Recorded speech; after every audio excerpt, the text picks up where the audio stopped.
చక్కని పరిచర్య ధర్మాన్ని ఆ సంస్థ కాపాలని ప్యారిష్ వారు నిర్వర్తించి ఆమె జాన్సన్ గారి తర్వాత ఏ పాస్టర్ గారు వెళ్ళాలి కానీ చాలా హోంవర్క్ చేసిన తర్వాత ఒక యవనస్తుడు ఏదో ప్యారిష్కి నియమించబడినట్టే వాడి యొక్క ఆధ్యాత్మిక జీవితం ఆనంద్ జాన్సన్ గారు ఏ స్థాయిలో నడిపించారో ఆ స్థాయిలో నడిపించగలిగినటువంటి వారిని వేయాలనే ఆలోచనతో మరి ఆంధ్ర ఏజెంట్ల గురించి తీసుకోవలసిన వారు ఆలోచన చేసి ఒక చక్కని యవన యాచక భార్య భర్తలు వేయడం జరిగింది. మీరు ఎంతగా చక్కగా ఎదుగుతున్నట్టు దేవునితో మరి కొనియాడుతూ దేవునికి వందనాలు తెలియజేస్తున్నా. మాటలు అనేకమైనటువంటి ప్రసంగాలు మీరు విన్నారు. ఇవాళ మీరు ఇచ్చినటువంటి వాక్య భాగంలో అంశం కూడా వాడేయడం జరిగింది. తప్పిపోయిన కుమారుడు, దారి తప్పిన నెటిజన్లు. కుమారుడు, తప్పిపోయిన కుమారుడు, తప్పిపోయి తిరిగి వచ్చిన కుమారుడు గురించి నాకు తెలుసు. కానీ ఏదో కొత్త మాట ఉపయోగిస్తున్నారు ఇక్కడ. దారి తప్పిన నెటిజన్లు. ఏదో సిటిజన్ అనే మాట విన్నాను, పౌరుడు అనే మాట విన్నాను. సిటిజన్స్ అంటారు, వాళ్ళు ఏమంటారు? సిటిజన్స్. కానీ ఇక్కడ కొత్త మాట ఏమి ఉపయోగిస్తున్నారు? నెటిజన్స్. నెటిజన్స్ అంటే అర్థం ఏంటి? ఎవరైతే నెట్ను ఉపయోగిస్తారో, నెట్తో ఎవరైతే సహవాసం కలిగి ఉంటారో,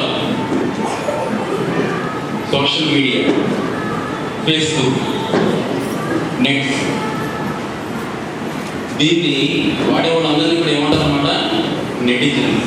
వాళ్ళు ఏమంటారు? నెటిజన్స్. నెటిజన్స్ అంటే అర్థం ఏంటి? ఎవరైతే సోషల్ నెట్వర్క్స్, మీడియాలో మనకి అబ్బాయి అబుదాబిలో ఉన్నాడు, స్కైప్లో ఎలా వాడుకుంటూ మనం మాట్లాడడం జరుగుతుంది. అబుదాబిలో డైరెక్ట్గా వాడుకోండి మాట్లాడడం జరుగుతుంది. గైడ్లో ఉన్నారు, మీరు ఉంది, వీటిని పోయింది, నలబడ్డానికి కలబడ్డానికి సన్నబడ్డానికి అడుగుతున్నాడు. ఎక్కడున్నాడు? అబుదాబిలో ఉన్నాడు. నేను ఎక్కడున్నాను? గడిలో ఉన్నాను. కానీ ఇద్దరిని ఎలా ఉన్నారో ప్రత్యక్షంగా చూసుకోవడానికి అవకాశం ఉంది. దాన్ని స్కైప్ లైవ్గా ఆలోచన చేయండి. ఇక్కడ యువత గురించి నేటి ఆదివారాన్ని యమున ఆదివారం పండుగగా ఒక ఫెస్టివల్గా మీరు నిర్వర్తిస్తున్నారు. తప్పిపోయిన కుమార్తెలు ఎక్కువ మంది ఉన్నారు ఇక్కడ. కుమారుడు గురించి కదండి మాకెందుకు మీరు అంటున్నారు ఆడపిల్లంతా కూడా. వేసుకోవాలి, మీ దారి తప్పలేదు, పక్కలేదు, మేమంతా కూడా చాలా మంచి వాళ్ళం. ఇవాళ ప్రసంగంతా ఎవరికి? ఒకళ్ళకి సంబంధించింది, కుమారులకి సంబంధించింది కానీ కుమార్తెలకు సంబంధించింది కాదు అని దాంట్లో చెప్తున్నారు కదా. తప్పిపోయిన కుమారుడు అన్నాడు కానీ తప్పిపోయిన కుమార్తెలు ఉన్నారు కదా. మేము వెనక్కి అనుకుంటున్నారు కదా. మీరంతా ఏమనుకుంటున్నారు? ఇది ఆడవాళ్ళకి సంబంధించింది కాదు, ఎవరికి సంబంధించింది? పురుషులకు సంబంధించిందని మీరు అనుకుంటున్నారు. కానీ అది కాదు. ఈ నెట్, ఈ సిస్టమ్స్లో, ఈ కంప్యూటర్ సిస్టమ్స్లో, లేదా నెట్లో, ఈ మీడియాలో అనేకమైనటువంటి విప్లవాత్మకమైనటువంటి మార్పులు రావడం జరిగింది. లేదా SMS అంటున్నారు, లేదా MIM అంటున్నారు. రకరకాలుగా మనం వీటి గురించి మనం మీడియాలో వినడం జరుగుతుంది. అక్కడ చక్కని క్యాప్షన్ ఉంటాయి రాయడం జరిగింది.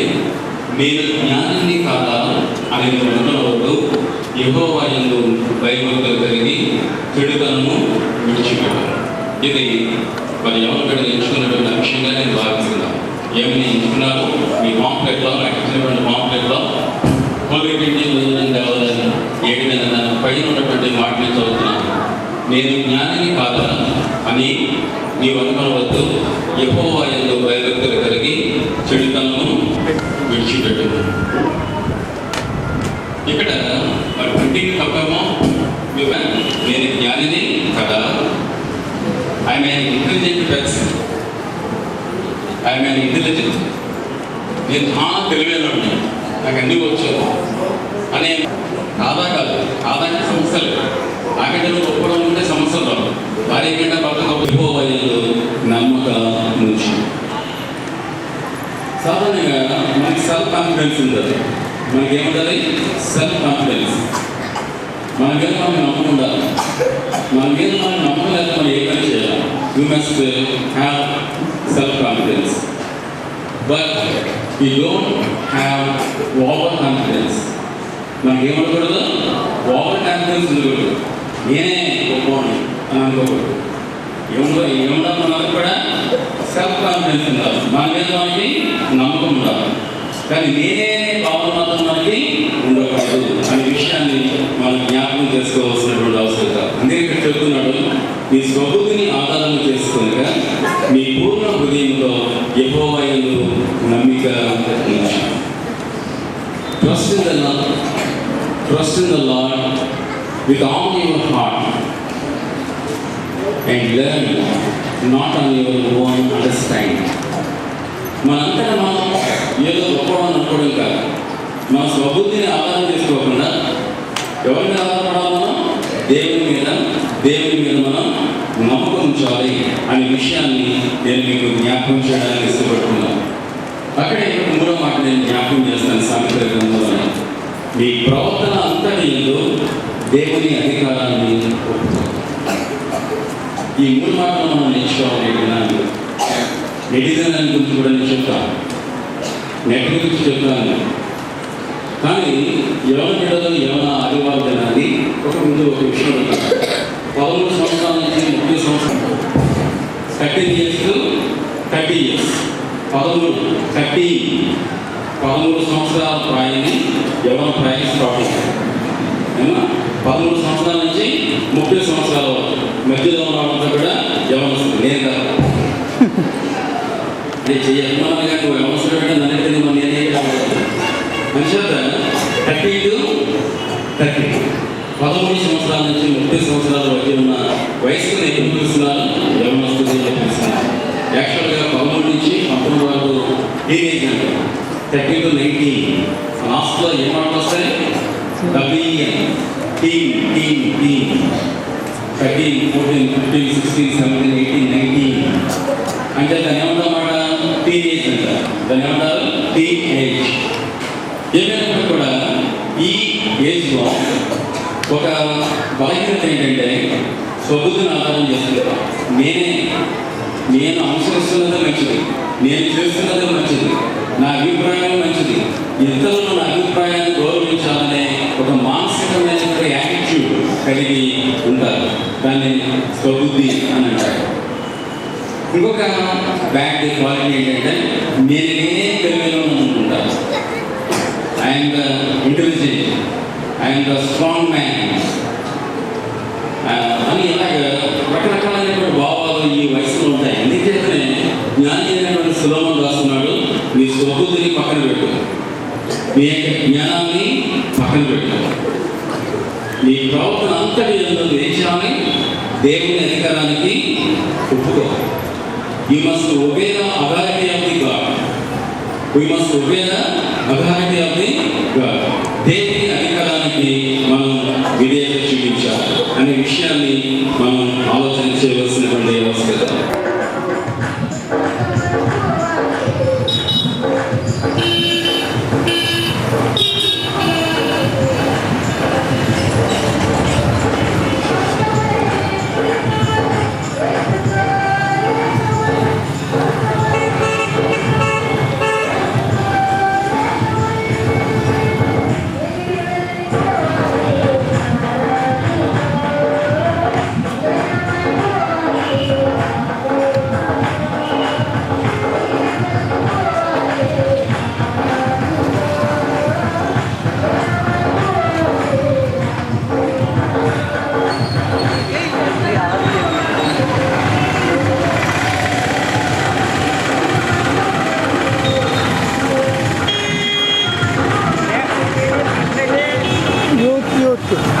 రెండు గుడ్డలు తీసుకొచ్చి అక్కడ పెట్టినట్టు ఈ రెండు గుడ్డల్లో ఏది కొత్తది ఏది పాతది అని తెలుసుకోవాలంటే ఏం చేయాలి? ఒక గుడ్డు వేస్తే మునిగిపోయింది, ఇంకో గుడ్డు వేస్తే తేలిపోయింది. ఈ మునిగిపోయినటువంటి గుడ్డు దానిలో జ్ఞానాన్ని మాత్రమే మీరు సంపాదించుకోండి అని చిన్న పిల్లవాడితోటి ఈ ఈ నెట్ అనేది, ఈ మీడియా అనేది, ఈ సోషల్ నెట్వర్క్ అనేది, ఫేస్బుక్ అనేది బాగుపడడానికి ఎంత అవకాశం ఉందో చెడిపోవడానికి రెట్టింపు అవకాశం. బాగుపడడానికి ఎంత అవకాశం ఉందో చెడిపోవడానికి రెట్టింపు అవకాశం ఉందనే విషయాన్ని ఈ సందర్భంగా నేను మీకు జ్ఞాపకం చేస్తున్నాను. దీని గురించి నేను సేకరించిన వివరాలు నేను మీకు చెప్పాలి. ఎందుకంటే దీని పేరు దారి తప్పినటువంటి తక్కువైన కుమారులు, దారి తప్పిన నెటిజన్స్ ఉన్నారు కాబట్టి దీని గురించి కొన్ని వివరాలు నేను చెప్తాను, దయచేసి వినండి. నేటి సమాజంలో ఇంటర్నెట్ అంటారు, దాన్ని ఏమన్నా ఇంటర్నెట్ అంటారు. ఇంటర్నెట్లో సైట్ అంటారు, ఏమన్నా దాన్ని సైట్, బాక్సింగ్ సైట్, మ్యూజిక్,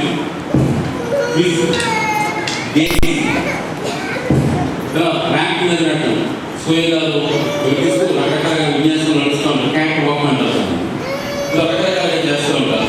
ఇలాగా ఈ నెట్లో, ఇంటర్నెట్లో 400 ఎన్ని ఉన్నాయి? 400 సైట్లు ఉన్నాయి. ఇంటర్నెట్లో ఎన్ని ఉన్నాయి? 400 సైట్లు ఉన్నాయి. ఈ 400 సైట్లలో వేగంగా అభివృద్ధి చెందుతున్నటువంటి సైట్ ఏంటని మనం ఆలోచన చేస్తే ఫేస్బుక్. దాని పేరేంటి? ఫేస్బుక్. ఈ ఫేస్బుక్ అనే దాన్ని ఎంతమంది ఫాలో అవుతున్నారు, ఎంతమంది దాన్ని వినియోగిస్తున్నారని మనం ఆలోచన చేస్తే 250 మిలియన్. మిలియన్ అంటే 10 లక్షలు. మిలియన్ అంటే 10 లక్షలు. 250 మిలియన్ వ్యక్తులు ఫేస్బుక్ను ఉపయోగిస్తున్నారు. దేని ఉపయోగిస్తున్నారు? 250. మా ఏడికి చాలా మంచిదండి, పోలీకి ఇంకా మంచిదండి. మీరు ఏం చెప్తున్నారో నాకు అర్థం కావట్లేదంటే నెట్ అంటున్నారు. మాకు ఎవరికో ఒక నెట్ తెలుసు, వాళ్ళ ఒకటే తెలుసు, వాళ్ళ ఏం తెలుస్తుంటారు, మాకు ఇంకో నెట్ తెలియదు అని మీరు అడగచ్చు. కానీ ప్రస్తుత సమాజం గురించి యవన బిడ్డలు ఏ విధంగా తొట్టుపడుతున్నారు, ఏ విధంగా SMS ద్వారా బాగా రీసెంట్గా కలిగిన ఒక గొడవ జరిగింది. ఒక అబ్బాయికి దోషంతో పంపించింది SMS. ఒక అబ్బాయి కాదు, అడ్వాన్స్ అయిపోయారు. ఒక అబ్బాయికి ఏం పంపించింది? లవ్ సింబల్ పంపించింది, SMS. వాళ్ళ అమ్మ ఆటోమేటిక్గా చదువుకుంది. ఆ SMSలో సదా చూసుకుని మన కూతురు SMS చూస్తుంటే ఏ నెంబర్ నుంచి ఈ లవ్ సింబల్ వచ్చిందో చూసి ఆ నెంబర్ ఫోన్ చేస్తే అవతల వ్యక్తి SMS అందిందా, ఎలా ఉంది అని అడిగాడు. ఇప్పుడు ఎదవా అని మొదలెట్టు, నాకు కుదిరి దొరికిందట నీకు చచ్చినోడా, ఇలా ఇంటికి తెలియకుండా ఇంకా వాడు వచ్చి మీరు ఇంటర్కి వచ్చి పెద్ద గొడవ మాట, దాని గురించి పెద్ద పని ఆలోచన చేయకపోయారు. SMS ఎలా ఉపయోగిస్తాం?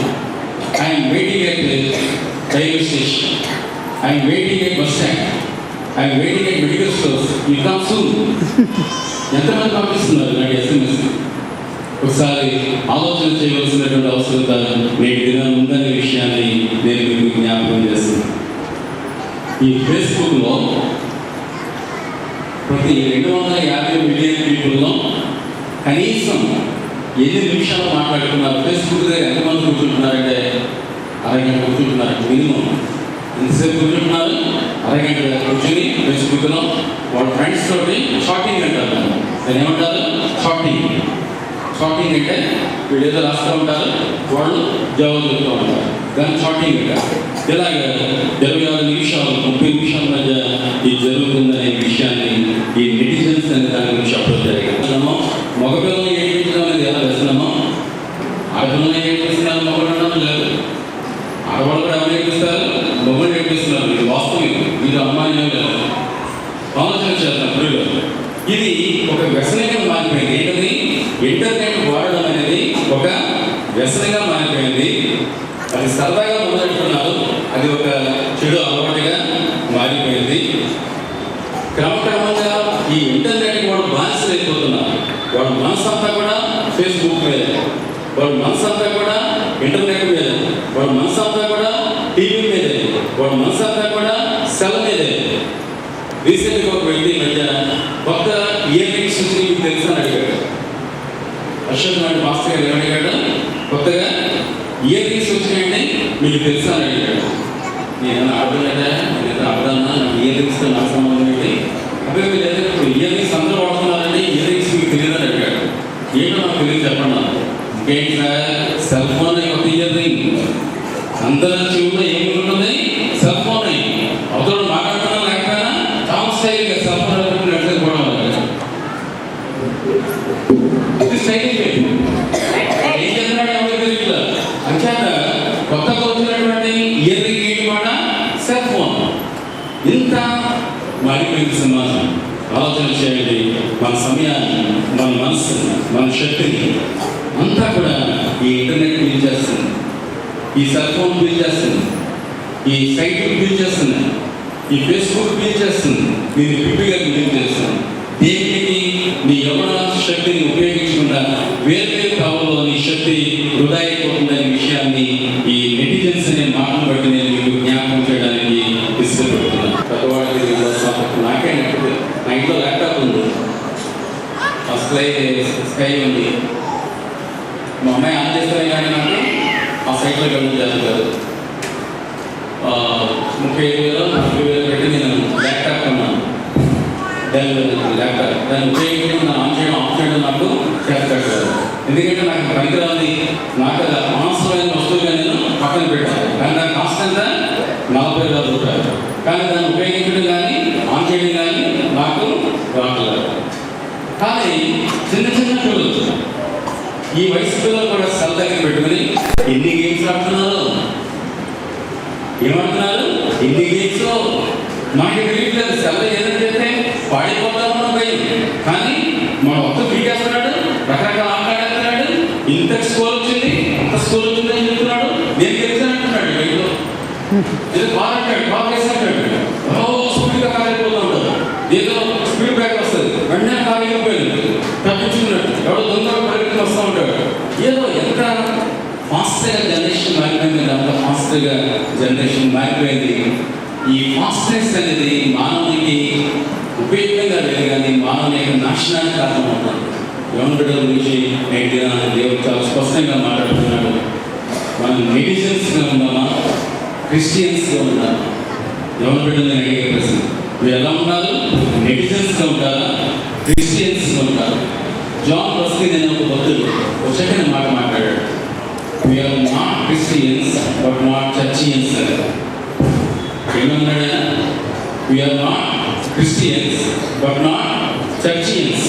మన చర్చికి వెళ్ళేవాడు మాత్రమే, మన ఎవరు కాదు, క్రైస్తవులు కాదు. చాలా అద్భుతంగా ఒకటి చెప్తారు. క్రిస్టియన్ కూడా ఒకసారి ఆలోచన చేయవలసినటువంటి అవసరం ఉందనే విషయాన్ని. సమస్త జ్ఞానమును గురించిన దేవుని సమాధానము యేసుక్రీస్తు వలన మీ హృదయములకు మీ తలపులకు కావలియుడును గాక. దేవా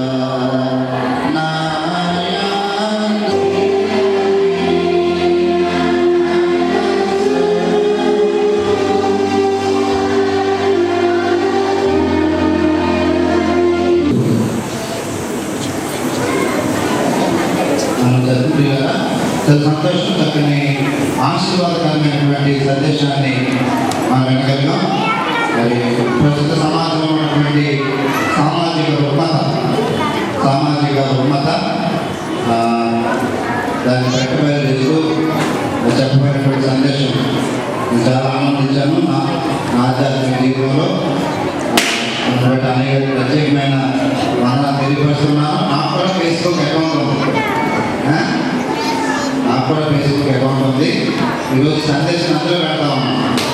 కాబట్టి ఆ రీతిగా దాన్ని ఉపయోగించుకోవడం వలన అది మన జీవితాలకు మేలు. దేవుని యొక్క సంబంధించిన కార్యాలు, ఆలోచన చాలా దగ్గరవుతున్నాయి. కానీ ఈరోజు యువతంతా కూడా దానికి వ్యతిరేకంగా నడుచుకుంటున్నారు. అది మన కష్టాన్ని తీసుకెళ్తుంది. కనుక దానికి దూరం కావాలని మరొకసారి మీకు అందరికీ కూడా తెలియపరుస్తూ ఉన్నాను. ఈ సమయంలో మరి మా కార్యక్రమాన్ని తొందరగా ముగించుకుందాం. కార్యక్రమంలో కొంచెం చేంజెస్ జరుగుతూ ఉన్నాయి.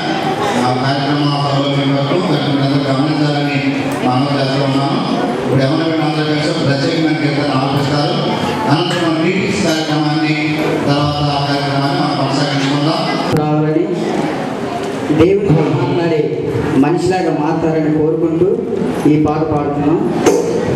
అందరూ పాట పాడినప్పుడు చేస్తే చప్పని కొట్టవలసిందిగా కోరుతున్నాం. కందబలం కొండబలం